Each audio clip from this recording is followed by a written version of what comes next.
This news update is brought to you by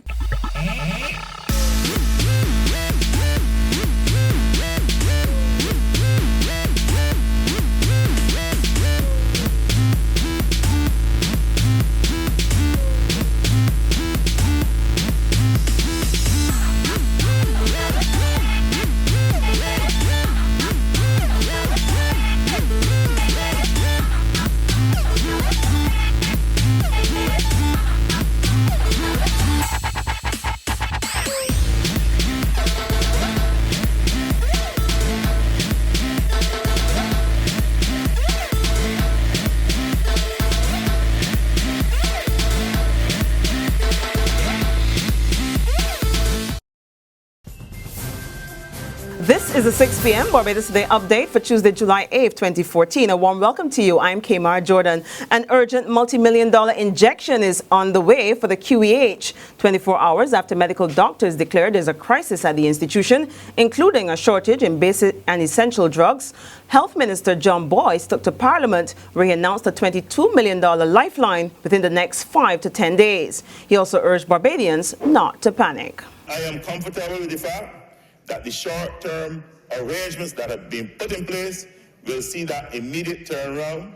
And I'm comfortable with the fact, sir, and Barbadians need to be assured that with the injection, which I spoke to a short while ago, of some $20 million, the medium term has also been comfortably taken care of. The minister's assurance came as he responded to a private member's resolution tabled by the Shadow Minister of Health, Dr. Maria Agard, who called on Parliament to address the QEH crisis. Well, prior to the announcement, the bank president, Dr. Carlos Chase, told Barbados Today that the council will meet this evening to determine its next step in response to the situation. He declined to say what those steps will be. He also revealed that the council was invited to talks by the Ministry of Health on the issue tomorrow.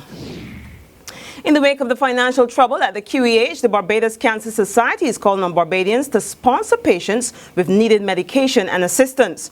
President of the society, Dr. Dorothy Cook Johnson, notes they're presently spending between $60,000 to $80,000 on drugs through its Welfare and Client Services Support Program. She also says cancer patients are being affected by a shortage at the hospital.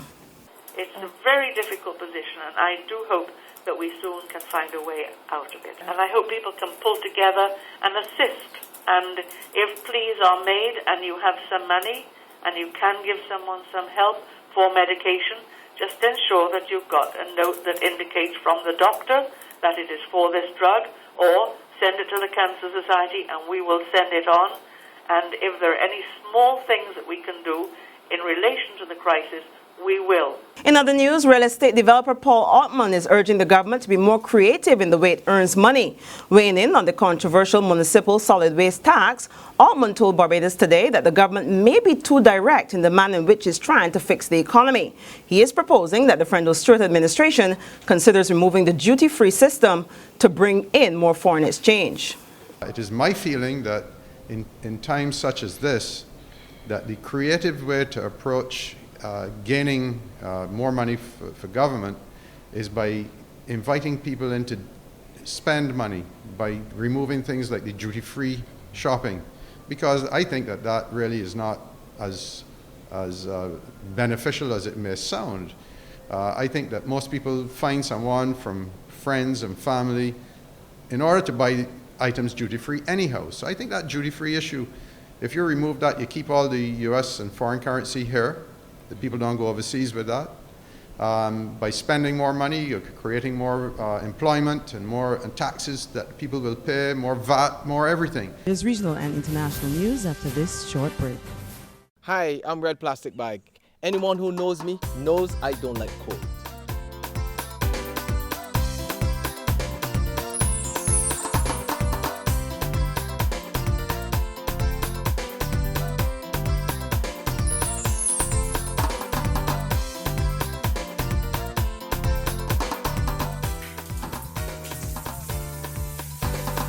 Sunshine reigns in my country. I love it.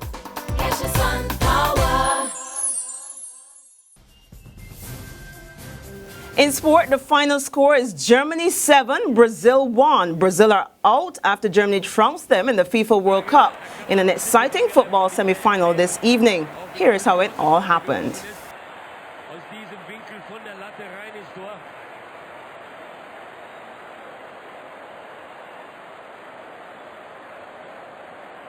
Well, commiserations to all you Brazil fans and to the Germany supporters, we say well done. To our regional neighbors now, convicted murderer Vibes Cartel signals his intention to take outgoing Police Commissioner Owen Ellington and Television Jamaica to court. The lead attorney for the dancehall artist says he will be filing a defamation suit against the two, following statements made on the April 9 episode of the All Angles Current Affairs program. The lawyer claims that Ellington's statements are prejudicial to Cartel's appeal against his murder conviction. Internationally, 5 Islamist militants were reportedly killed today during an attack on Somalia's presidential palace. The militants, armed with guns, stormed the compound after a car bomb blew off the gate. President Hassan Sheikh Mohamud was not at the palace at the time of the incident. This is the second time militants have launched an attack against the compound, which houses the presidential buildings and other government offices. Well, that's our 6 p.m. update. Congrats again to Germany on their World Cup action today. But we'll be back again tomorrow at 7 o'clock in the morning. Until then, you can log on to www.barbadostoday.bb. Subscribe to our e-paper or like us on Facebook to get more news and sports. I'm Kmar Jordan. Have a great evening and see you again tomorrow. This news update is brought to you by